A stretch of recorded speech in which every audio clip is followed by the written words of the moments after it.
আশা কৰোঁ আজি আপোনালোকক প্ৰথমে ধন্যবাদ জ্ঞাপন কৰিছোঁ। আপোনালোক আহিছে অতি এটা গুৰুতৰ আৰু মই ভাবোঁ আমি ডেমক্ৰেটিক কাণ্ট্ৰিত কি বৰ্তমান চলি আছে এনেকৈ এটা ইছ্যু আপোনালোকৰ সন্মুখত আমি দিয়াৰ কাৰণে আপোনালোকক ইয়াতে মাতিছোঁ। আপোনালোকে জানে যে যোৱা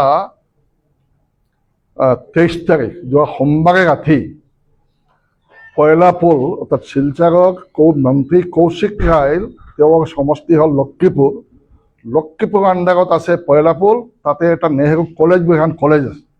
এই কলেজৰ সন্মুখত 2000ত প্ৰয়াত সন্তোষ মোহন দেৱ আৰু দীনেশ প্ৰসাদ গোৱালা তেওঁলোকে ভাৰতৰ প্ৰথমগৰাকী প্ৰধানমন্ত্ৰীৰ এটা মূৰ্তি তাতে এটা ষ্টেচু তাতে তেওঁলোকে হেৰি কৰিছে। 2000ত অফিচিয়েল এটা চেৰিমনি কৰি তাতে হেৰি কৰিছিল।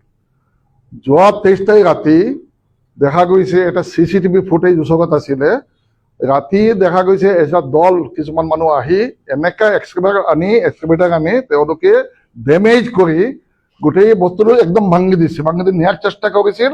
তাতে বোধে তেওঁলোকৰ সেইটো জেগা হয় যে মন্ত্ৰীৰ যিটো সমষ্টি আৰু মন্ত্ৰী সমষ্টি কৌশিক ৰায় মন্ত্ৰী তেওঁ ভেৰি পাৱাৰফুল মন্ত্ৰী বৰাক পেৰিত কাছাৰ ডিষ্ট্ৰিক্টৰ মন্ত্ৰী হয়। তেওঁ অসমৰ মন্ত্ৰী কাছাৰ ডিষ্ট্ৰিক্টত তেওঁ হেৰিটো হয়। এতিয়ালৈ not a single word of condemnation came from his mouth till today. এতিয়া আমি ৱেইট কৰিলোঁ। আমি লগে লগে FIR দিছে। আমাৰ ডিষ্ট্ৰিক্ট কমিটিৰ পৰা FIR দিয়া হৈছে। FIR দিয়াৰ পাছতো দেখা গৈছে এতিয়ালৈ না ড্ৰাইভাৰক এৰেষ্ট কৰিছে না মালিকক এতিয়ালৈ কোনো তেওঁলোকে হেৰি কৰিব পৰা নাই। JCB খান চিজ কৰিছে। চিজ যদি গাড়ী কৰি থাকে RC আছে তেওঁলোকে এই বস্তুটো ওলাব পাৰে। মালিক এনেকুৱা কাৰ্য আজি বিজেপি গভৰ্ণমেণ্ট থকাৰ পিছতো neither from the Dispur side not from the Cachar side either political কোনো পাৰ্টিৰ পৰা কোনো ধৰণৰ বক্তব্য অহা নাই, এডমিনিষ্ট্ৰেশ্যনৰ পৰা কোনো বক্তব্য অহা নাই যে আমি দুখ প্ৰকাশ কৰিছোঁ। একো নাই, কোনো দুখটো কোনো ধৰণৰ একো অহা নাই। ভেৰি আনফৰ্চুনেট থিং যে এটা ডেমক্ৰেটিক কাণ্ট্ৰিত ভাৰতৰ প্ৰাইম মিনিষ্টাৰ প্ৰথম প্ৰাইম মিনিষ্টাৰ যিজন স্বাধীনতা আন্দোলনত মহাত্মা গান্ধীৰ লগতে কাণ মিলাই তেওঁলোকে হেৰি কৰিছিল সেই মানুহজনৰ মূৰ্তিটো ভাঙি পেলাইছে। Not a single word of condemnation এতিয়ালৈ তেওঁলোকে কোনো এজন হেৰি পৰা পোৱা নাই। আমাৰ মানুহবোৰে আমি আল্টিমেটলি যেতিয়া দেখিলোঁ কোনো একশ্যন নহ'ল। আমি যোৱাকালি আমাক প্ৰেচিডেণ্ট সাহেবে নিৰ্দেশ দিছে আজি 12টাত গোটেই অসমত বিভিন্ন জেগাত মানে এইটো হেৰি কৰা হৈছে। বিশেষ কৰি বৰাকপেৰিৰ বিভিন্ন জেগাত তেওঁলোকে পাৰ্টিৰ মানুহে তেওঁলোকে এইটো ডেমনষ্ট্ৰেশ্যন কৰিছে। আমি তীব্ৰভাৱে গৰিহণা দিছোঁ আৰু এইটো আমি ইমিডিয়েটলি এৰেষ্টক আমি হেৰি কৰিছোঁ। ইমিডিয়েটলি এৰেষ্ট কৰিব লাগে আৰু এটা ইনকুৱাৰী কমিটি বহাই সেই ইনকুৱাৰী কৰি কালপ্ৰিট ওলাই এজ পাৰ ছেকশ্যন যিটো আমাৰ ছেকশ্যন আছে BNSৰ ছেকশ্যন আছে public property damage to public property এখন কিতাপখন মই লৈ আহিছোঁ। এইবোৰ এনাফ প্ৰভিশ্যন আছে। এইবোৰত তেওঁলোকে ইচ্ছা কৰিলে কালপ্ৰিট আনি তেওঁলোকে লগে লগে বুক কৰিব পাৰে। আমি আশা কৰোঁ যে অন্ততঃ আপোনালোকৰ মাধ্যমত আমি নট অনলি আসাম গভৰ্ণমেণ্ট আমি নেশ্যনেল গভৰ্ণমেণ্ট ষ্টেট চেণ্ট্ৰেল গভৰ্ণমেণ্টকে আমি আপোনালোকৰ তেওঁলোকৰ এটেনশ্যনটো দৰ্শাব বিচাৰিছোঁ যে এনেকুৱা জঘন্য ঘটনা ঘটিছে। এতিয়ালৈ কোনো ধৰণৰ এডমিনিষ্ট্ৰেটিভ কোনো তৎপৰতা নাই, কোনো ধৰণৰ হেৰি নাই। গতিকে আমি নিন্দা কৰিছোঁ, ইমিডিয়েটলি এৰেষ্ট কৰিছোঁ আৰু যদি নকৰে তেওঁলোকে তেনেহ'লে আমি তীব্ৰ আন্দোলন আমি গঢ়ি তুলিম আমাৰ পাৰ্টিৰ আন্দোলন কৰিম। ছেকেণ্ড কথা আৰু এটা হৈছে তাতে আপোনালোকৰ অতি লাজৰ কথা যোৱা 19 তাৰিখ যে অমিত শ্বাহ আহিলে আমাক বৰাকপেৰিত সেইদিনা ৰাতি আমাৰ শুনামত পত্ৰিকা মত যে এটা গণদৰ্শন হৈছে এজন ছোৱালীৰ এটা বাইপাছৰ মাজত বেটি বাচাও বেটি পঢ়াও যিটো শ্লোগান সেই শ্লোগানৰ নম্বৰ 2 বৰাকপেৰিত সেইদিনা ওচৰত বেটিৰ তাইৰ হেৰি আছিলে ছোৱালীজনীৰ তাই ষ্টুডেণ্ট হয় ইউনিভাৰ্চিটি তেওঁৰ বোধহয় উড বি হাজবেণ্ড। এতিয়ালৈ আমাক জনামত বাচাও বেটি পঢ়াও যিবোৰ শ্লোগান এই শ্লোগান এণ্টি শ্লোগান এই গভৰ্ণমেণ্টক যে এণ্টি শ্লোগান ল এণ্ড অৰ্ডাৰ চিটুৱেশ্যন আমাৰ গভৰ্ণমেণ্টে কৰি থাকি খুব ভাল হৈছে, পৰিৱেশটো খুব ভাল হৈছে। কিন্তু ফেকচুৱেল পাৰ্ট যদি আমি চাওঁ আমি দেখা পাওঁ যে গোটেই বস্তুটো কমপ্লিটলি গৈছে ললেছনেছ চলি আছে আৰু বেটি বাচাও বেটি পঢ়াও এগেইনষ্টে এভৰি ডে আপোনালোকে চাব কিবা ৰেপ হৈ আছে না বেলেগ কিবা এটা হৈ আছে না মলেষ্টেশ্যন হৈ আছে কিবা কোনো এটা জেগাত হৈ আছে বুলি আপোনালোকে পাব।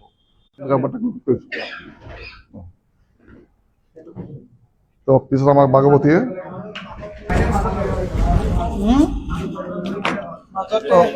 একো নাই মাজে বেল ভাল হয় হ্যাঁ ভাল ভাল ওখানে বস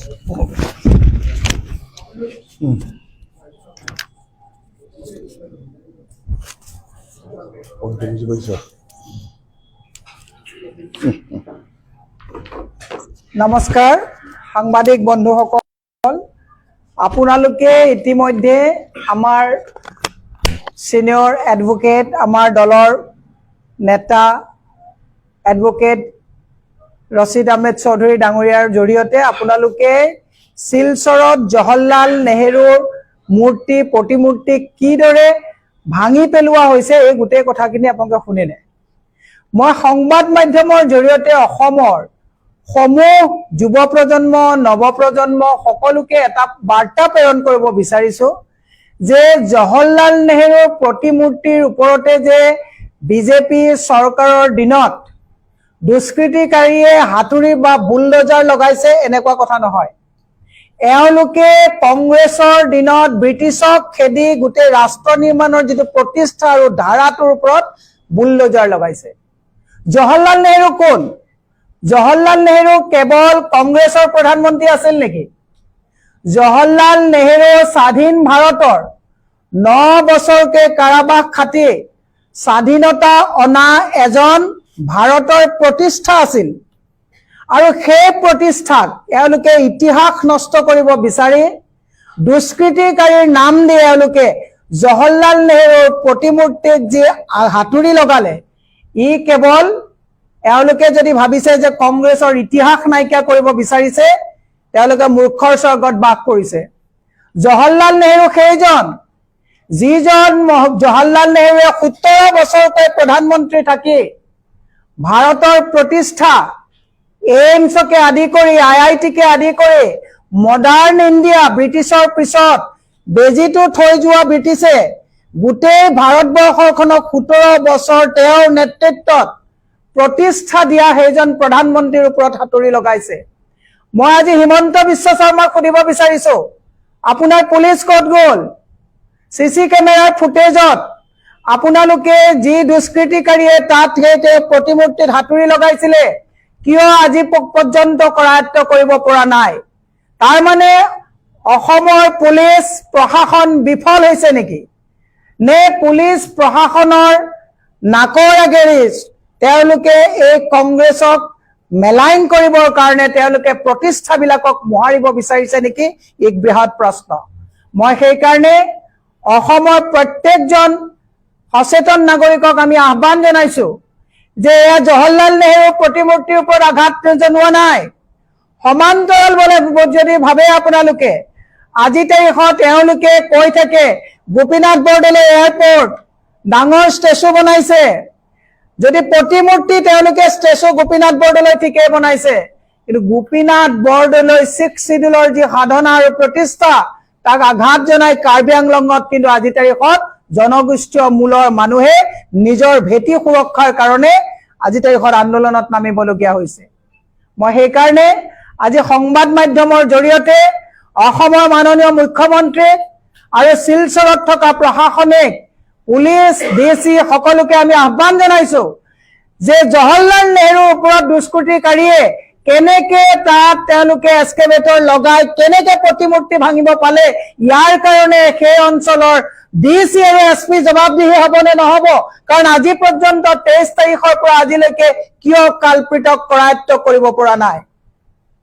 সেইকাৰণে আজি সংবাদ মাধ্যমৰ জৰিয়তে আমি এই কামত গঢ়িত উদ্দেশ্য প্ৰণোদিত হিচাপে আমি এই কথা গৰিহণা দিছো আৰু এই কথা যদি 24 ঘণ্টাৰ ভিতৰত জৱাহৰলাল নেহৰুৰ প্ৰতিমূৰ্তিক কুঠাৰাঘাত কৰা কালপ্ৰিতক যদি কাৰায়ত্ব কৰি দৃষ্টান্তমূলক শাস্তি দিয়া নহয়, আমি জানিবলৈ বা মানি ল'বলৈ বাধ্য হ'ব লাগিব যে ইয়াত প্ৰশাসনৰ ক'ৰবাত তৃতীয় পক্ষ হিচাপে প্ৰশাসনৰ হাত আছে। এই কথাটোক আমি আপোনালোকৰ জৰিয়তে এই কথাটো আজি আমি ৰাইজৰ মাজলৈ লৈ গৈছো আৰু যুৱ প্ৰজন্মকো কৈছো যে আপোনালোকে হিষ্ট্ৰীক অমান্য কৰিব নোৱাৰে। নতুন প্ৰজন্মই হিষ্ট্ৰী পঢ়ক যে জৱাহৰলাল নেহৰুৰ ভাৰতবৰ্ষৰ প্ৰতি প্ৰতিষ্ঠাৰ প্ৰতি অৱদান আৰু অৰিহণা কি আছিলে। এওঁলোকে জৱাহৰলাল নেহৰুৰ কথাবিলাকক কংগ্ৰেছীকৰণ কৰিব বিচাৰিছে। কিন্তু জৱাহৰলাল নেহৰুৰ যি প্ৰতিষ্ঠা, ভাৰতবৰ্ষৰ প্ৰতি যি অৱদান, ভাৰতবৰ্ষৰ প্ৰতি যিটো আস্থা, ভাৰতবৰ্ষৰ প্ৰতি যিবিলাক তেওঁলোকে কৰি থৈ গৈছে, এইটো কেৱল কংগ্ৰেছীকৰণ কৰি পেলাই তেওঁলোকে এইবিলাক ইতিহাস নাইকিয়া কৰি তেওঁলোকে যদি ভাবিছে আদানী আম্বানীৰ স্বাৰ্থত তেওঁলোকে যদি বাকী কামবিলাক কৰিব বিচাৰিছে, আমি শুদাই নেৰিম। দ্বিতীয় কথাটো, আজি যিহেতুকে সংবাদ মেল হৈছে, মই আৰু অকণমান কথা কৈ দিছো। মাননীয় মুখ্যমন্ত্ৰীক কৈছো, আপোনালোকে কি কৰিব বিচাৰিছে? 1000% খাজানা বৃদ্ধি হ'ল, কাকো আপোনালোকে জাননী নিদিলে। এই দুইটা বিষয় যে এওঁলোকে মানুহক শোষণ কৰিছে, মানুহক লুণ্ঠন কৰিছে, আৰু উপৰ্যুপৰি এওঁলোকে কংগ্ৰেছক মেলাইন কৰিবৰ কাৰণে ইতিহাস নষ্ট কৰি কংগ্ৰেছৰ সেই পুৰুধা ব্যক্তিসকলক নস্যাৎ কৰি এওঁলোকে যিটো স্বেচ্ছাচাৰিতাৰে চৰকাৰ চলাব বিচাৰিছে, ই নিপাত যাব। সেইকাৰণে মই বেছি দীঘলীয়া নকৰি আজি দুটা কথা কলো যে জৱাহৰলাল নেহৰুৰ প্ৰতিমূৰ্তিক শিলচৰত, যিটো আমাৰ লক্ষীপুৰ সমষ্টিত এজন মন্ত্ৰী আছে, লক্ষীপুৰ কৌশিক ৰায় কিয় জবাবদিহি নহব যে এতিয়ালৈকে দৃষ্টান্তমূলক সেই দুষ্কৃতিকাৰী কৰায়ত্ব কৰি শাস্তি নিদিয়াৰ কাৰণে কিয় জবাবদিহি নহব, তাৰ উত্তৰ আমাক দিব লাগিব। এক।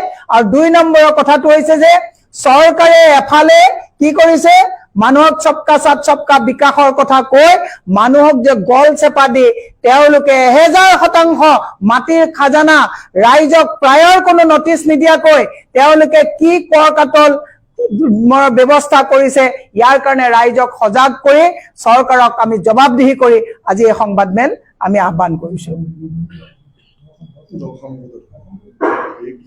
আৰু সেইটো কথা ইতিমধ্যে আপুনি কৈ গৈছে যে এওঁলোকে বেটি বচাও বেটি পঢ়াৰ কথা কয়।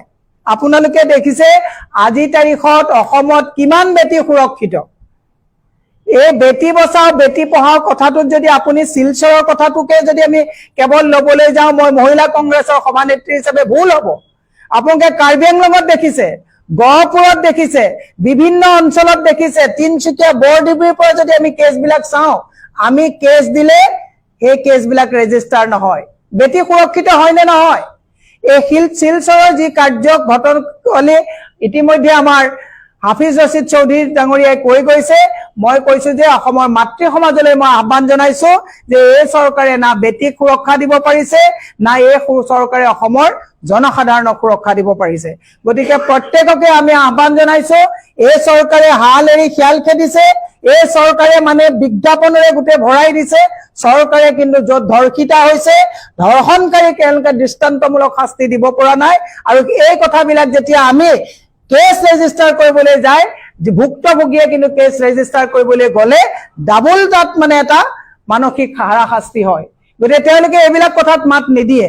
সেইকাৰণে আপোনালোকৰ জৰিয়তে এই গোটেইকেইটা বিষয় আজি আমি সংবাদ মাধ্যমৰ জৰিয়তে আপোনালোকক অৱগত কৰিলো আৰু ৰাইজক ৰাজনৈতিকভাৱে সজাগ হ'বৰ কাৰণে আমি আহ্বান জনালো। ধন্যবাদ। এইখিনি আহিলো।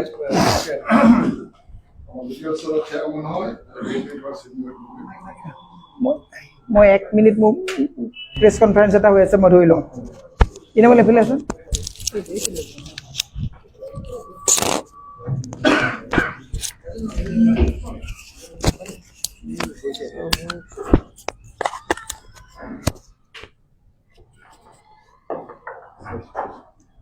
সাংবাদিক বন্ধুসকল, আপোনালোক অহাৰ কাৰণে আজি ধন্যবাদ জনাইছোঁ।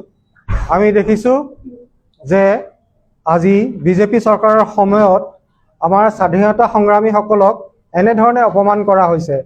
পণ্ডিত জৱাহৰলাল নেহৰুৰ প্ৰতিমূৰ্তি যিদৰে ভাঙি পেলোৱা হৈছে, আৰু সেই ভাঙি পেলোৱাৰ CCTV ফুটেজ আছে। এক্সকাভেটৰখন কোনখন ইউজ কৰা হৈছিল সেইখন পোৱা গৈছে। তাৰপিছতো আমি দেখিছোঁ যে পুলিচ প্ৰশাসনে একো কৰা নাই, ডিষ্ট্ৰিক্ট এডমিনিষ্ট্ৰেশ্যনে একো কৰা নাই। তাৰ মানে কি, আমাৰ ডিষ্ট্ৰিক্ট এডমিনিষ্ট্ৰেশ্যনে বা পুলিচ প্ৰশাসনে ফ্ৰীডম ফাইটাৰসকলক সন্মান যাচিব নাজানে নেকি? আমি আজি স্বাধীন দেশ এখনত বাস কৰিছোঁ একমাত্ৰ আমাৰ স্বাধীনতা সংগ্ৰামীসকলৰ কাৰণেহে। আৰু আমাৰ প্ৰথম প্ৰধানমন্ত্ৰী আছিলে পণ্ডিত জৱাহৰলাল নেহৰু। তেখেতক এনেদৰে অপমান কৰিছে। আমাৰ কি মৰেল অব্লিগেশ্যন নাই নেকি? আমাৰ চৰকাৰখনৰ কি মৰেল অব্লিগেশ্যন আছে? ক্ৰিমিনেল কথাটোতো আছেই, ক্ৰিমিনেল যিবোৰ ভুল কৰিছে তেওঁলোকক বাৰু ক্ৰিমিনেল দোষাৰোপ কৰা যাব, তেওঁলোকক এডুকেট শাস্তি দিয়ে নিদিয়ে আমি নাজানো। এই চৰকাৰখনৰ পৰা আমি বেছি আশাও কৰিব নোৱাৰো, কাৰণ এতিয়ালৈকে তেওঁলোকক এৰেষ্ট কৰা কাকো হোৱা নাই।